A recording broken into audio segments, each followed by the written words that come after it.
Hello, everyone. We're back. Michael Magnifici and I talking about sports. A lot of Cubs stuff on the How about table today. Did you watch the game yesterday? I was unable to, but I was. I did get reports and. Very exciting. Very exciting.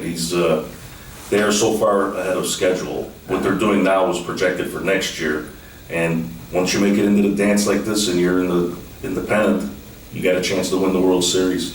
I watched the game from first inning. I didn't even flick off in the commercials, and it was pretty exciting. What these rookies are doing, what this Theo Epstein did, is just amazing. You know how he built from the farm club, Right. Yes. And he didn't rent a player like to get a quick fix for the playoff run. He's a genius, and I think the Cubs will win a World Series. I don't know about this year, but they are going to win a World Series with it. So you're not confident? I'm confident. I'm absolutely. You're confident, but anything could happen. But I just, Sure. it's kind of like watching the '69 rocket ship going up to the moon. You were clapping all the way till you got to the moon, and then they never landed. So you were 17 when that ship went up. No, 27. No, you were born in 52. Yes, 52. Were you? No, 62. Well, I saw your name in a newspaper article about who the government thinks might kill Nick Calabrese. Your name made the list, but it had a date of birth of February 16th, 1952. Well, that obviously wasn't me. It must be another one. There's another Michael Magnifici born on the same day, same month, but 10 years earlier. Yeah. That's a very interesting perspective. Yes. But I'm sorry. Yes. No, that's it. Back to the Cubs. This Joe Madden, the manager, he's a genius. This guy. How he coached that game yesterday? They used 7 relievers. Yes. To win the game, and what they're getting out of these rookies is just phenomenal. Mm-hmm. And to answer your question before, do I think they could win it? Of course I do. I got high hopes for it, but I'm not going to be disappointed if they don't, because I think what they did yesterday is the first time they clinched at home a series in 100 years, and that's why Wrigleyville went nuts. And they deservedly so. Mm-hmm. I thought it was pretty special. But today you got a couple of games. You got Texas. And but that governor of Texas, you know what he did? He tweeted out, like, when Texas was up 4 runs. I mean, not Texas, excuse me. Houston was up 4 runs over KC, like with 2 innings to go. Yes. What did he tweet? He tweeted out that Texas is proud of their Texas teams, and they both lost. He jinxed them both. They both had leads. They both lost. So therefore, I'm pretty superstitious. I think they're both going to lose today. I think Toronto beats them and KC beats them, and they have their governor to blame for it. They have the governor to blame for it. Yeah. Well, but he meant his heart was in the right place. Yeah. Also, it's old news now, but early this morning that Lamar Odom. Oh, that was married to one of the Kardashian girls. Khloe Kardashian, yes. And they found him in a brothel in Nevada, unconscious. Unconscious? Yeah, this guy's fighting for his life, which is sad, Gosh. And the reason for unconsciousness was, I don't mean to laugh because it's a sad story, he OD'd on Viagra. Did he? Yeah, he took like a ton of Viagra and it triggered something. Young, healthy guy like that, you would think the women weren't too attractive or something. What's that? Maybe the women weren't attractive. I don't know why he'd need assistance, but obviously he did, but he's fighting for his life right now. But it's a sad story, but...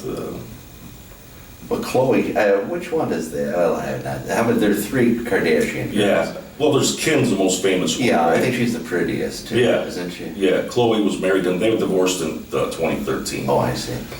And, but also I wanted to touch on this Sunday you got Brady, the New England Patriots against the Colts. And the Colts were the ones that blew the whistle on the Deflate Gate thing. Yeah, sure. I look for Brady to come out with a vengeance against them. I mean, It'll be an ambulance. oh my God, they're not going to give up. He'll be, if they're winning by 20 in the 4th quarter, he's still going to be throwing. Because I think he wants to embarrass them so much. He should. Yeah, absolutely. That made his life hell for a while. Oh my God. Over nothing catastrophic or serious. Were you going to say something? No. I was just saying that also in the National League, we got the Mets. The only Mets playing LA, they had a chance to clinch last night and they didn't. And I was hoping that they did because I think that's a better matchup for the Cubs to beat the Mets than to go play LA with the Kershaw, Greinke. Those pitchers are tough, you know. And we just don't have that strong pitching staff yet. I mean, we're good, but we're not great like they are. Right. I was hoping that the Mets would clinch yesterday. Now they got to go to LA, and that's going to be a tough task for them to do, you know. But I'm all in on the Cubs. Yeah, I'm all in on them. I didn't mean to, you know, throw anybody off that I didn't think they could do it. I'm just not going to be upset if they don't, you know. Yeah, I see. But they're gonna play hard. They're tough. I mean, they're playing great. Yeah, they really are. They really are. Also, at Steve Spurrier, head coach for South Carolina, just up and quit on the team. Retired or not retired, just quit on the team. Give the job to somebody else. I see. And there was a lot of controversy about that. You know, this guy sits in the families' living rooms and recruits them to come there, and your son will be like a second father to them. Mm-hmm. And then mid-season, because they're losing, he quits on them, retires. You know, that's a shame. Yeah. You know, but what, you gonna say something? No. What else do you have? Let me see. Oh, I wanted to touch on the Bear game. The Bear game first. It was a pretty good game last week that they finally come back. You know, Cutler looked like the old Cutler that he should be, and he came back. And I give the Bears a good shot this week at Detroit, which means but Detroit. But what else we have here? You know, I don't bet. Occasionally I have bets, small bets, a couple of $100 over the years here and there. I used to get involved in those Super Bowl squares, which I did relatively well with a number of years ago, and I wasn't always paid the fair amount that I won due to the misappropriation by an estranged friend, a mutual friend of ours. Right. But nonetheless, I can see how society likes to gravitate toward gaming, especially at times like this. Well, now it's so, you got this FanDuel and this fantasy football. You got kids playing it. Sure. You know, kids that are working, making minimum wage, they're playing it on a computer, picking their teams. Mm-hmm. It's, gambling's not like it used to be. There's no such thing as there is, but it's so legalized right now, Right. You got every other commercial I see in these sports things is, this betting service, fantasy football things. It's unbelievable, and they're generating billions of dollars, or hundreds of millions of dollars anyway. And it's a craze, It's a craze. There was a fella. I met him a handful of times. I used to meet with him and an old friend of ours, Lefty Cacciatore, the late Lefty, and Sponge, who I'm talking about. Donnie Scalise, I believe was his name. Right. He's a former Chicago police officer, wasn't he? Yes. Wasn't he a Chicago police officer? Yeah. Back in, the 60s probably? I'm really not sure of that. Yeah. And I was around him a little bit when he had Mama Katie's car wash. Right. And I used to meet with him and Lefty and one of Lefty's brothers, or maybe his only brother, Bob. And we would meet at your friend Jerry DeMarco's restaurant back in, probably the early 1990s. Sure. And I didn't know Sponge as well as you did. I mean, you and he were basically like family. Right, well, we were family. He was a funny guy. He was a great storyteller. He... I've been privy to some of the stories, but if you care to tell me a new story. He told me a story that he was in Albuquerque, New Mexico, I don't know, years ago with his girl, maybe soon to be wife. Yeah. And they're in a restaurant, and in walks Anthony Quinn. Ah, sure. And the Anthony Quinn, the actor. Right. And his girl's going crazy. She's going like, "That's Anthony Quinn." He got Sponge's girlfriend. That's Anthony Quinn. Oh, I want to get his autograph. He's going, "Sit down. Don't worry about it." finally she bugged him enough, and he says, go over and get the autograph. He gave her the coaster or whatever, something to sign, and Anthony Quinn did one of these. She poked him on the shoulder and gave her, he said, can I have your autograph? You're one of my favorite actors, and went like this, and did one of those, didn't even look at it or anything, and Sponge saw it, and he was getting a little perturbed. And as he tells the story, after a few belts, they get done, he says, give me that autograph. He went up to Anthony Quinn, and he says, here, take your autograph and shove it up your ass, and he threw it at him. He says, with that, Anthony Quinn, he says, he picked up the whole table, he got up, and he says, and Sponge said he just kept growing and growing. He's like 6'4". He says, and next thing he knows, I'm duking it out with my idol. He says, I love that guy, and here I am fighting Anthony Quinn. He threw it, take your autograph and shove it up your ass.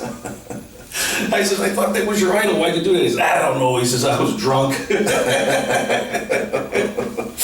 Now, when he left the police department, was he then palling around with Jackie Cerrone and some of the... Well, he golfed. He was a member of the club and golfed and stuff like that. So he was no stranger to being a friend of your dad, your late father, and his friends and your friends. Right. I see. He's a great guy. I miss him. Yeah.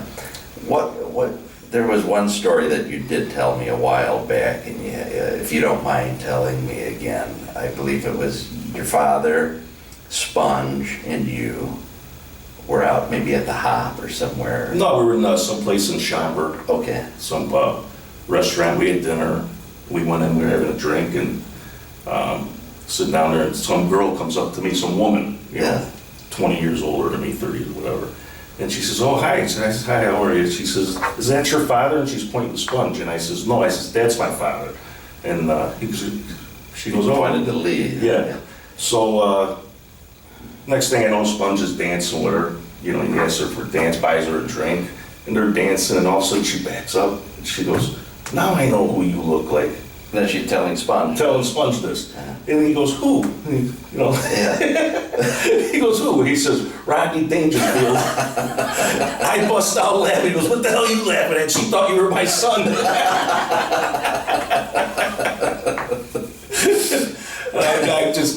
He made me laugh so much. Yeah. He was funny. Yes, he was. Rodney Dangerfield. He doesn't look anything like Rodney Dangerfield, that's for sure. Right. He was, what the heck was it? Yeah, well, anyway. So, he passed away, about a year or two ago? I think so, yeah. Yeah. Yeah, he had dementia, I think. Oh, is that right? Yeah. When was the last time you saw him and saw him as the real Sponge? I really don't recall, maybe 5 years ago, 6 years ago. That long ago? That long ago, yeah. He was, I don't think that many people did see much of him, Mm-hmm. He was living in Bloomingdale somewhere. I don't recall where, but even though I was living out that way, we never crossed paths that much, Well, I heard Tony Doty used to go and visit him. Oh, yeah. Did you hear that? Yeah, I heard that he took care of him pretty good. Oh, is that right? Yeah, he was a good friend to him. Mm-hmm. But he'll be missed. He'll be missed. Yeah, sure. Yeah. He was a hell of a guy. Right. But one time we're at the club, and he's telling a story about how he slept with Mimi Van Doren. And there was this bartender in there that looked like Uncle Fester. I mean, so homely. And we're sitting at our tables right by the thing, and Sponge has got the cap to the crowd. And he's talking about how he slept with Mimi Van Doren, and the guy's bringing over drinks. And he says, Mimi Van Doren? He says, oh, I had her too. And he looked at the guy and he says, yeah, right. You mind if I finish my story? Put the drinks down. He just put the pen in the balloon, because we're all like, Mimi Van Doren. Oh my God, the story meant nothing then. With this, you slept with her too? The bartender said that was funny. But poor Mimi Van Doren. Yeah. But this week here, we got a good week in sports with the playoffs. This is my favorite time of the year, October. You got the baseball playoffs, the World Series, you got football going on, hockey's coming around, basketball will be coming around soon. It's really exciting this time of year. Right. I really like it. It is a great time of year. Fall, the weather's starting to get bearable. Oh, it's nice, it's cool, it's, comfortable. And stuff. Holidays are around the corner. Oh, can't wait for those. Right. Yeah, big holiday guy. Yeah. Big holiday guy. You would too. Yes, absolutely. Yeah. But I'm looking forward to I want to get back to the Cubs. I think that if they got the Mets, they got a great shot at getting in the World Series.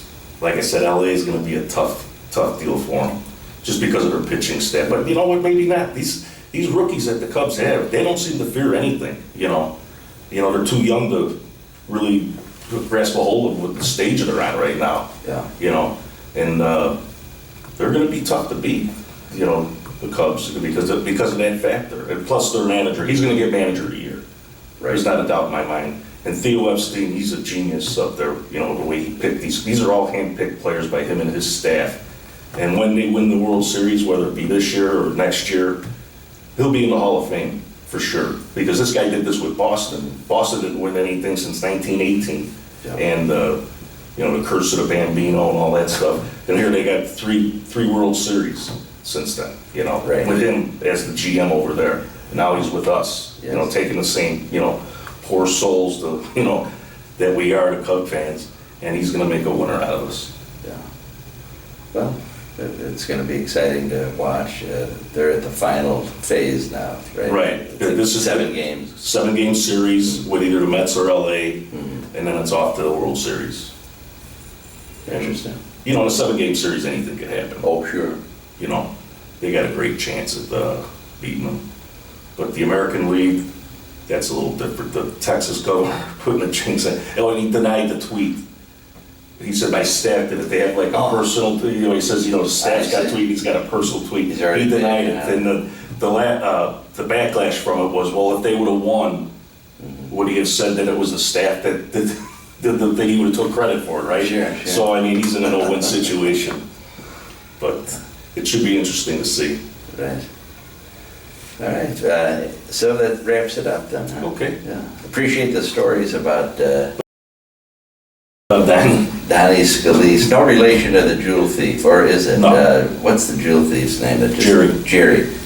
No relation. No. Interesting. Yeah, he was quite a guy.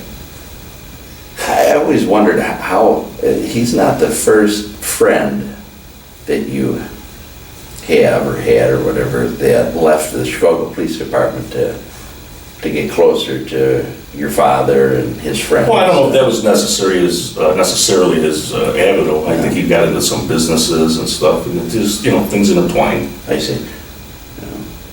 Interesting. Yeah. Well, thank you for being here. I look forward to our next time to talk about Absolutely. sports. See you very soon. You got it. Thank you.